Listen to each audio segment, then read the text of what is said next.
এনেছেন? আমি গরুটা ঝিনাইদহ থেকে এনেছি। আচ্ছা, গরুটার নাম যুবরাজ কেন? হ্যাঁ, গরুটার নাম যুবরাজ এই জন্য আমি রেখেছি, যখন গরুটা জন্মগ্রহণ করে তখন এটার এতটাই সুস্বাস্থ্য এবং এত সুন্দর দেখতে, তখনই আমি ভেবে নিয়েছি যে এটা বিশাল দেহের গরু হবে। তাই ওর নামটা আমি বাদশা যুবরাজ, সৌদি আরবের ওইরকম নাম আমি রেখে দিয়েছি যে ওর মতোই হবে।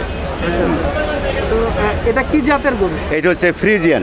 ফ্রিজিয়ান গরু। জি। এটার দাম কেমন যাচ্ছে? আমি দাম চাচ্ছি 30 লক্ষ টাকা।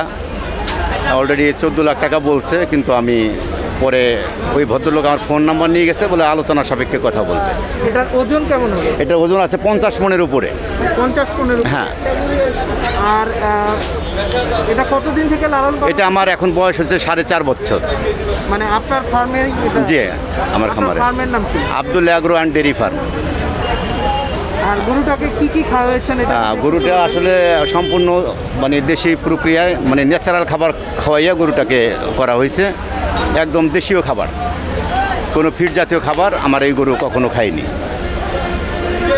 আর আপনারটা কি মানে হাটের সবচেয়ে বড় গরু? হ্যাঁ, আমার এটা হলো এইবার গাবতলীর হাটের মধ্যে সবচেয়ে বড় গরু আমারটা। এর চাইতে বড় গরু না, এর চেয়ে বড় গরু আর আসে নাই গাবতলীতে। এই গাবতলী, পর্যন্ত এটাই সবচেয়ে বড়? হ্যাঁ, এখন পর্যন্ত গাবতলীর হাটে এইটাই সবচেয়ে বড়। আপনি টোটাল কতগুলো গরু? না, আমি একটাই গরু নিয়েছি, একটাই এনেছি। আপনি কি প্রতিবার এরকম বড় গরু? হ্যাঁ, প্রতিবার এরকম চেষ্টা করি আপনাদের দোয়া আল্লাহর রহমতে নিয়ে আসার জন্য, এবং নিয়েও আসি। মানুষজন কি বলছেন আপনার গরুটা দেখে? না, মানুষজন তো এখন পর্যন্ত মানে দর্শনার্থীর সমাগম বেশি, ক্রেতার সমাগম খুবই কম। তো আসলে সমস্ত কিছু পর্যবেক্ষণ করে দেখলাম এই লকডাউনের ভিতর এবং করোনার পরিস্থিতির সবাই শিকার আমরা।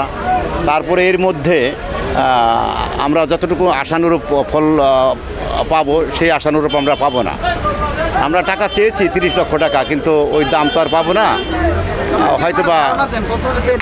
হয়তোবা এর মধ্যে এরকম হয়তোবা 20 আমাদের টার্গেট, এর মধ্যে হয়তোবা।